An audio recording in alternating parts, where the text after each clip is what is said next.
वाला सुल्ताना और नाइमान मिलकर उस्मान साहब के ख़िलाफ़ चाल चलते हैं और कोनिया में उनको अपने जाल में फंसा लेते हैं और उस्मान साहब और सुल्तान मसूद दोनों का सर कलम करने के लिए लाया जाता है।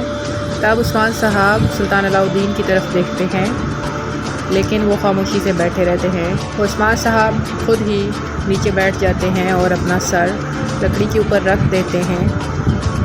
उस्मान साहब को उम्मीद होती है, क्योंकि उन्होंने गज़न खान को ख़त भेजा होता है, उन्हें उम्मीद होती है कि वो उनको बचाएंगे।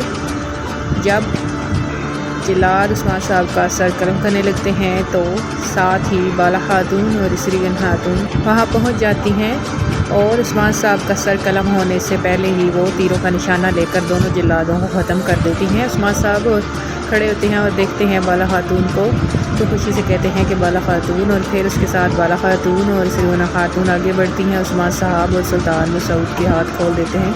तभी नाइमान ये देख कर हैरान हो जाता है।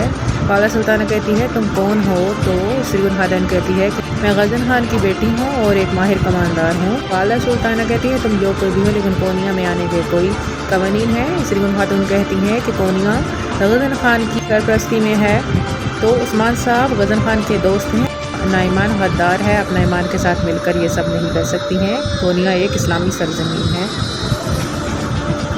ये सब देख वालदा सुल्तान शदीद गुस्से से उस्मान साहब को देखती हैं। उस्मान साहब कहते हैं कि अब यहाँ ही सब ये ख़त्म हुआ तमाशा।